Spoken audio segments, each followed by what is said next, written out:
उन्हीं की बात होगी, मुसलमानों की, जैनों की, सिखों की, रविदासियों की और बुद्धिस्टों की जो आंदोलन कर रहे हैं और पुलिस लाठी मार रही है। मैं समय रहते चेतित कर रहा हूं, सरकार को चिंता करनी चाहिए कि बुद्धिस्टों का अपमान ज्यादा दिन बुद्धिस्ट बर्दाश्त नहीं करेंगे। महाबोधि विहार हमारा हक है और वो देना पड़ेगा।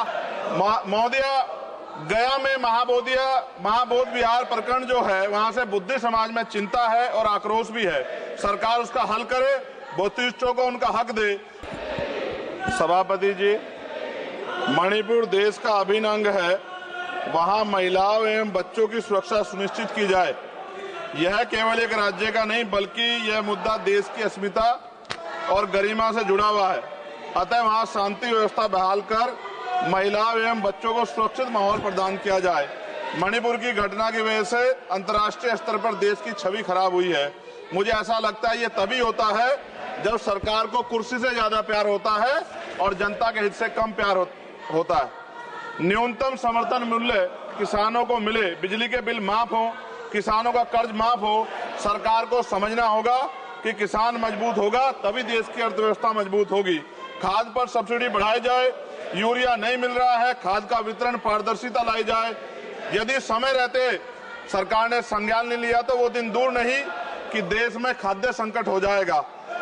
महोदय, गया में महाबोधि विहार प्रकरण जो है, वहां से बुद्धिस्ट समाज में चिंता है और आक्रोश भी है। सरकार उसका हल करे, बुद्धिस्टों को उनका हक दे, जैन समाज की भावना का भी सम्मान रखे और ईसाइयों में भी हमले बंद हो और बहुजन महापुरुषों के विचारों को कार्य और पाठ्यक्रम में शामिल किया जाए।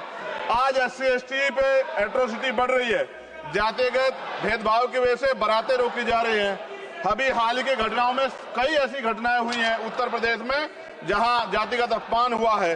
नगीना लोकसभा क्षेत्र में किसानों की मुख्य आय का साधन गन्ना उत्पादन है, लेकिन न गन्ने का मूल्य में वृद्धि हुई है और न ही मिल द्वारा समय पे भुगतान किया जा रहा है। गन्ना किसान मजबूत होगा तभी ग्रामीण अर्थव्यवस्था मजबूत होगी। साथ साथ SC/ST का प्रमोशन में रिजर्वेशन नहीं दिया जा रहा है, उल्टा निजीकरण करके नौकरी खत्म की जा रही है, बैकलॉग नहीं भरा जा रहा है, पुरानी पेंशन बहाल नहीं की जा रही है। ये सब बार बार मैं इसलिए बोलता हूं कि हमारे लोगों को पता लगे कि सरकार को उनकी परेशानियों से कोई फर्क नहीं पड़ता और वो समझे सरकार उनकी कितनी तेजी है। प्रधानमंत्री आवास योजना में जो मानक है उनमें बदलाव किया जाए, उससे बहुत से पीड़ित वंचित रह जा रहे हैं। कई बार ऐसा होता है और मैंने ये देखा अपनी आंखों से, किसी ने बरसात से बचने के लिए ईंटें लगा दी हैं, उनको मानक से बाहर कर दिया जाता है।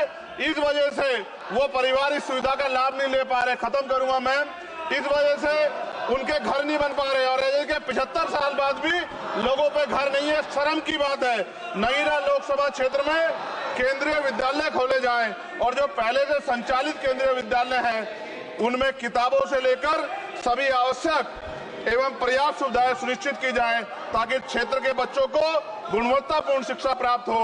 और अंत में मैं खत्म करते हुए कहना चाहता हूं, अभी ईद का त्योहार आ रहा है, हम भी ये देखेंगे और देश भी ये देखेगा कि सरकार उनको कितनी मदद करा के उस आयोजन को, उस त्योहार को मनवाने में मदद करेगी, जैसे अन्य धर्मों को लगातार मदद कर रही है, क्योंकि भारत एक धर्मनिरपेक्ष राष्ट्र है। मोदी जी, खत्म कर रहा हूँ, खत्म करिए तो आवाज का हाल देख लो आप। क्या करिए, कंप्लीट करिए प्लीज। भारत एक धर्मनिरपेक्ष राष्ट्र है, लेकिन मैं ऐसा समझता हूँ जिनकी सरकार है उन्हीं की बात होगी, मुसलमानों की, जैनों की, सिखों की, रविदासियों की और बुद्धिस्टों की जो आंदोलन कर रहे हैं और पुलिस लाठी मार रही है। मैं समय रहते चेतित कर रहा हूँ, सरकार को चिंता करनी चाहिए कि बुद्धिस्टों का अपमान ज्यादा दिन बुद्धिस्ट बर्दाश्त नहीं करेंगे। महाबोधि विहार हमारा हक है और वो देना पड़ेगा।